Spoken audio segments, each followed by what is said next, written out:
Even amidst coronavirus, the student government is still hard at work, violating the First Amendment and also mandating a statement to be read at each meeting, which identifies MSU as an occupier and also natives as having sovereignty to this land.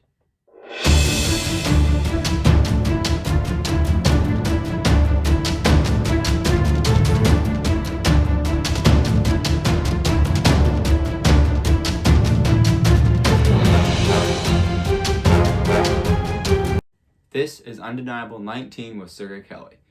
Virtue signaling and violating free speech, ASMSU is still at work. So ASMSU is the student government at Michigan State University. Founded in 1965. They have a legislative branch. They don't call it an executive branch, but it's an office of the president. It has a bunch of executive type positions. They operate in that manner. There's too much intermingling between the legislative and executive. They have no judicial system, and then they have a finance board, a student allocations board, and then also 3 committees: academic, finance, and policy. And so the student government is made up of college seats and then non-college elected seats, and these are a different cultural group, ethnic groups on campus. They always have a seat affixed. Colleges have to have people run for the seats, and actually this year there's a really low turnout. Just 20 people that are running for the college seats. But anyhow, so this last 2 weeks, it's been pretty busy. So it first started, the student government got really bent out of shape after they held a forum with MSU's president, and this was in response to different racial and biased events on campus, and they'd been calling the president to address these things. And so as you can imagine, the forum was very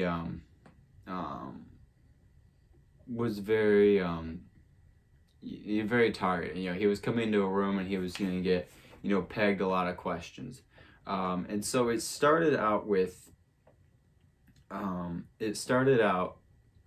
when this past October there was a few racist incidents, like a noose in the hallway. There was a survey that was sent out. Some of this was covered by the Morning Watch, and so this kind of accumulated, and got worse and worse and worse. And especially with just recently, there was in the Wharton Center a display set up with gift dolls, and they were both white and black historical figures, but they had them like dolls, hanging, hanging up a doll, but it was like on a tree looking like figure. So didn't really look that great. Oddly enough though, the backlash was just about the the African American figures being hung on the tree. There was little mention of why just as bad as the white people, both whites and blacks were lynched. Actually a lot of whites were lynched, and blacks, and a lot of Republicans, mostly Republicans. But anyhow, you won't hear about that. And so they wanted to get, they had this forum and had different questions being set. They had different, questions being sent in that were, some of them, these comments were very racially charged. It was alleged. A few in the Morning Watch article on the website, titled MSU Student Government Trying to Obtain Warrants, Free Black Power Rally Demanded After Racist Events. So this highlights that forum the president had. So different things that were said were, let's see here, most questions being asked by black students are dumb as hell and unproductive. Another one was go work on that black retention rate so President Stanley can focus on posting those results. Another one read, they really thought the pres was going to listen. Black people, only a small proportion of the population. You can all leave and no one will notice. So yeah, most of this, the forum, it was anonymous. You could submit your questions in, and then ASMSU's president would, read them off. You could vote up options, vote down them. And so people were looking through and seeing these, screenshotting them, and, obviously not very pleased. And so the student government immediately released a statement after calls from students to obtain warrants to look up these people, because it was all anonymous unless you wrote your name and the user, so you won't know who it is. So then they released a statement. ASMSU's president, Mario Keiko, said, we're searching for IP addresses and working to obtain warrants to hold those responsible accountable for their actions. So, quick brief to the student government. No matter how offensive or even racist something a comment is or question is, it is protected under the First Amendment. Unless it gets into the territory of, inciting violence, and like actual inciting violence, not like my feelings are hurt, I'm violent, as in a direct action of, I'm going to do this to you, or stuff like that, or a threat. Which, and we can't just, see something offensive and say, oh my gosh. So the student government almost immediately released a statement saying they were going to look up, these people. And interesting, in the statement they released just the following day, it didn't actually cite any comments. They didn't provide the actual content they were going for, or saying, they were just saying, well, there was this bad stuff and we're searching for it. But they didn't get any context to like the general public or people who weren't there about what they were actually, mad about or upset about. So then, so obviously they wanted to work with MSU police, which then led to Fire getting involved. So Fire is a free First Amendment organization, a foundation for individual rights and education. And they promote, First Amendment rights on college campuses, especially nowadays where those are being constantly abridged. And so they essentially said to the MSU police and ASMSU, you can't do this. This is unconstitutional. No matter, they said, just looking at the article here, they said, protected by the First Amendment. These comments were protected.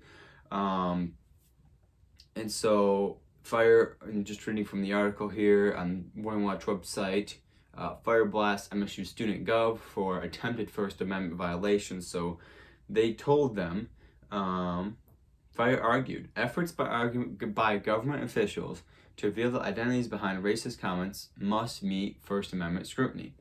None of the publicly identified anonymous comments fall into any exemption to the First Amendment. So they're protected. You can't go after these people.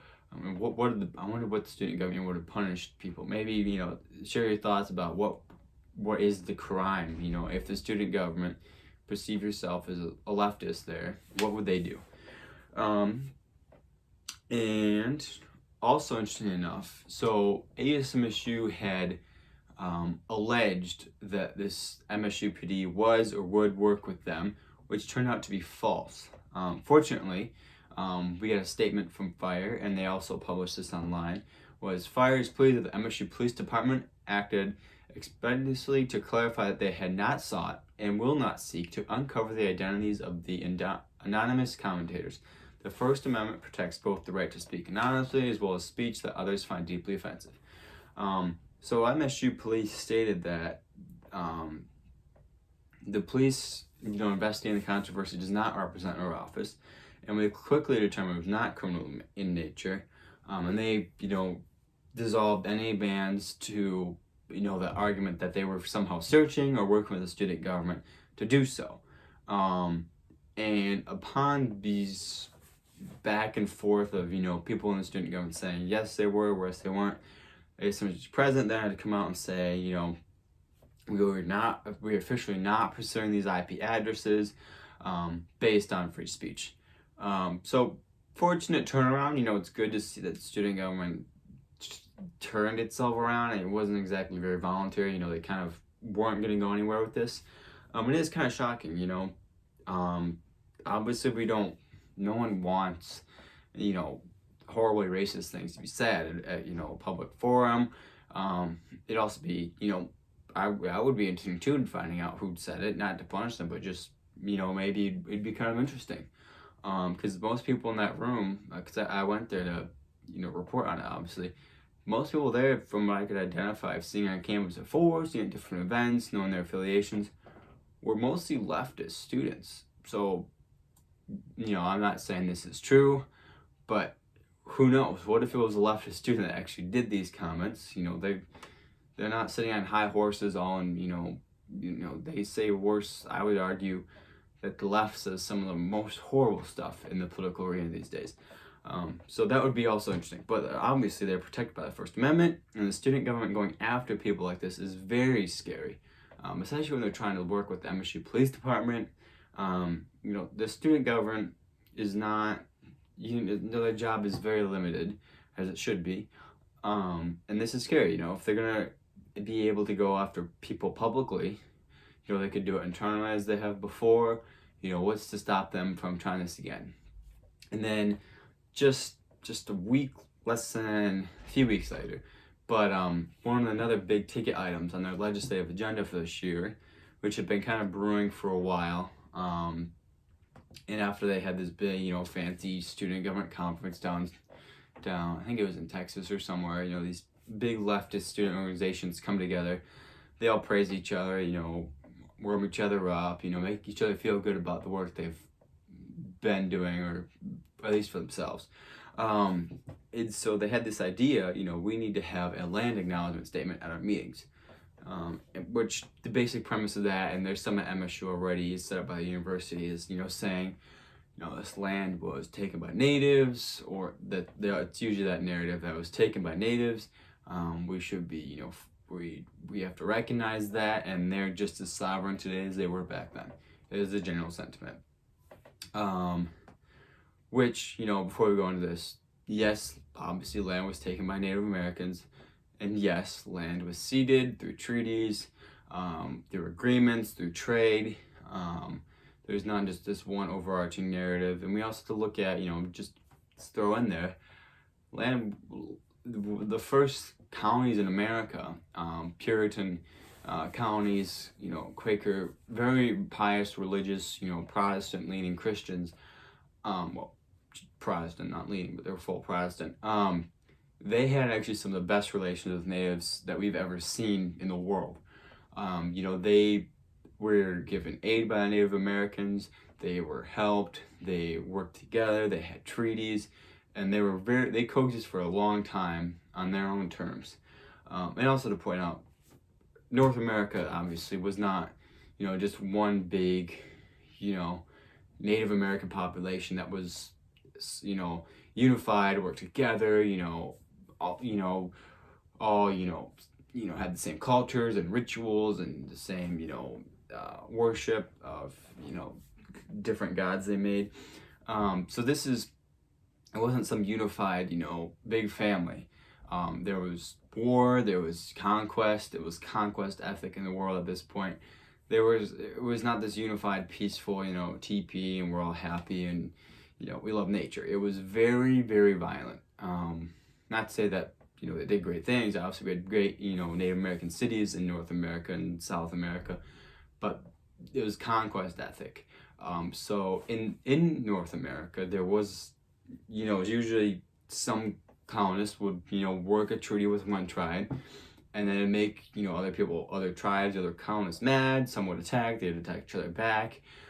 Generally, in North America, actually for sure, in North America, there were more attacks from Native Americans onto colonial settlements, which, sure, you could say that might be, illegitimate, but nonetheless, Native Americans attacked more times colonial settlements than vice versa, but obviously, colonials had, better weaponry, they could, better weaponry. If they found any village, they could certainly destroy it a lot more quickly. And in addition, there was a lot of siding of different tribes against another. So that just, this preface does not get played into the land acknowledgement statements at universities these days. So student government, is teaching some strong virtue signaling to, be those, those glorious, virtue warriors they are, has now mandated student government meetings for the statement to be read before each meeting. And so the statement They have a long one. The short one that they're going to read after the first meeting is Michigan State University occupies the ancestral, traditional, and contemporary lands of the Anishinaabe Three Fires Confederacy of the Ojibwe, Ottawa, and Potawatomi peoples. The university resides on land ceded in the 1819 Treaty of Saginaw, which there's a great Morning Watch piece where we analyze that treaty. It's called, I believe, Analysis, MSU's Misguided Native Sovereignty Over University Lands. One of our contributors goes through the historical account of that treaty. Very good. I recommend it. And so they, the whole reason behind they wanted that land acknowledgement was, we have to make sure that people understand. And actually another idea of having just a placard of the statement up at the meeting was suggested, as still an important way to address this, but not, do we really have to read this thing at every meeting? And when I do, these people are the same people that would throw a fit over the Pledge of Allegiance being said, or gosh, they'd probably, just run out of the room if someone mentioned to have prayer before meetings, as their Congress does and should. And so even the chief diversity officer said, in rebuking this whole placard, because, that just could not be enough.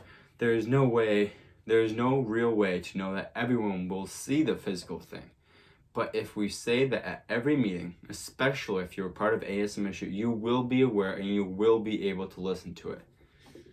That kind of sounds a little like indoctrination, you just sitting in front of the professor's PowerPoint, hearing about how bad America is not enough.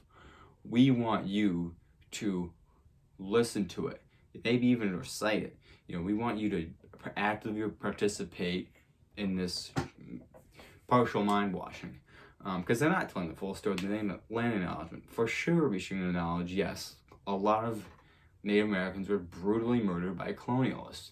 Not the majority. Most were, destroyed obviously by, famine, disease, a lot by internal conflict, then dying for centuries beforehand by each other, sacrifices. Incans and Aztecs down in South America, had thousands and thousands of skulls on their, different temples. So it wasn't, the colonialists did not create a violence that was unheard to them. It was more advanced like technology, but it was not like the first time they've had, conflict.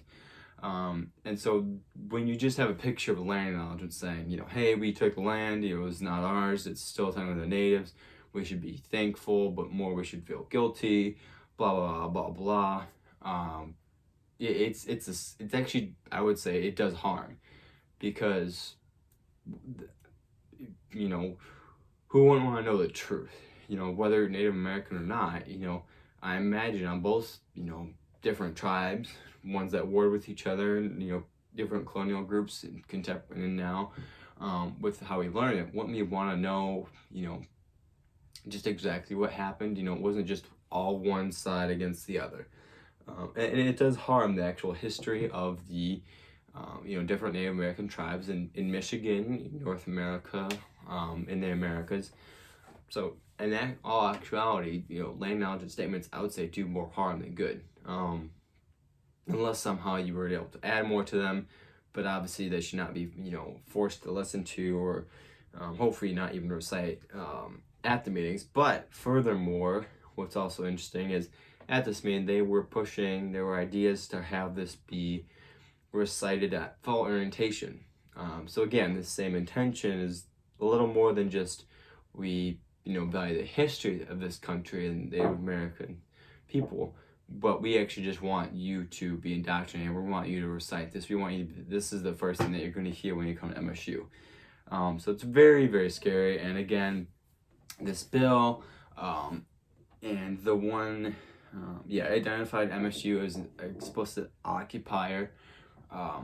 And so that gives a very, we're temporary here, we're not supposed to be here, which can have some bad, ramifications or just negative perceptions. So those are two big things done by the student government, was the abridging the First Amendment, which they've done before, and also their, land acknowledgement. There's several more pieces about the student government, in quite honesty, with campus being more closed down with the coronavirus, stuff like that. but the student government still meeting through Zoom. It's public, and I hope it stays that way. They're probably going to be, honestly, main source of content, depending on what they do, because they're going to be one of the organizations that's still actively meeting. So stay tuned with more pieces hopefully coming out. And on the website, there's several, I'd probably say probably a dozen or so pieces related to the student government. And make sure, if you want to subscribe, get this content right to your phone, subscribe on our website. You just go, there should be a box that pops up, but if for some reason it doesn't, there's a subscribe button on the top right of the website. So make sure you subscribe. And stay tuned. We'll have stories coming up this week, different articles, different things throughout the rest of the year. We're going to stay active through this coronavirus, but we will obviously during the summer greatly reduce, essentially we'll be on break essentially, but we will be, keep reposting content, sharing different stuff. If there's a big story that comes out, we obviously we'll do the best we can to report it. But stay tuned. We've still got several weeks ahead of the school year. Who knows what's going to university might do, student government might do, different groups that decided to meet. Stay tuned. Obviously, social distancing, be doing that best you can. Hopefully our government in Michigan or the federal one does not become any more restrictive or limiting of our freedoms. But make sure to also follow us on Facebook, Instagram, and Twitter to stay up to date on the latest leftist indoctrination at Michigan State University. Thank you.